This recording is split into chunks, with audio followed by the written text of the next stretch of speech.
સુરત અને તાપી જિલ્લાના પશુપાલકોને આર્થિક રીતે સદ્ધર બનાવવા માટે ડેરી દ્વારા દૂધના ભાવમાં મોટો વધારો અને બોનસની જાહેરાત કરવામાં આવી છે। આ નિર્ણયથી પશુપાલકોને હવે રાજ્યમાં સૌથી ઊંચો ભાવ મળશે। સુમોલ ડેરી દ્વારા પશુપાલકોને કિલો ફેટ દીઠ 120 રૂપિયા બોનસ આપવાની જાહેરાત કરવામાં આવી છે। અગાઉ ગત નાણાકીય વર્ષ દરમિયાન સરેરાશ 870 રૂપિયા ભાવ ચૂકવવામાં આવ્યો હતો, જેમાં ફેટ ફેરના 30 રૂપિયા અને હવે 120 રૂપિયાના વધારા સાથે પશુપાલકોને પ્રતિ કિલો ફેટ કુલ 1020 રૂપિયાની રકમ મળશે। સુમોલ ડેરીનો દાવો છે કે ગુજરાતની અન્ય ડેરીઓની સરખામણીએ આ ભાવ સૌથી વધુ છે।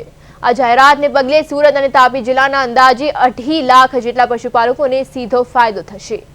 સુમોલ ડેરીના પૂર્વ ડિરેક્ટર જયેશ પટેલે પણ તંત્રના આ નિર્ણયને આવકારતા પશુપાલકો માટે મોટી આર્થિક રાહત ગણાવી છે।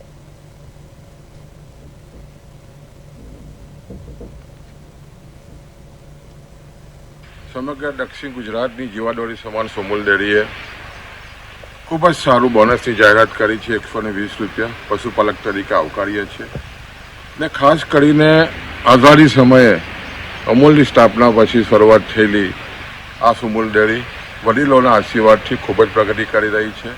આ વર્ષે જે રીતે બોનસ જાહેર થયું છે, પ્રથમ હરોળનું ગુજરાતમાં પ્રથમ હરોળનું બોનસ જાહેર થયું છે ને લગભગ કિલો ફેટે 1000 રૂપિયાથી પણ વધારે જ્યારે આ ડેરી ચૂકવવા જઈ રહી છે અને ખાસ કરીને 425 કરોડ રૂપિયા જેટલો ભાવફેર પશુપાલકોના ખાતામાં આવનારા જૂન મહિનામાં જમા થવાનો છે।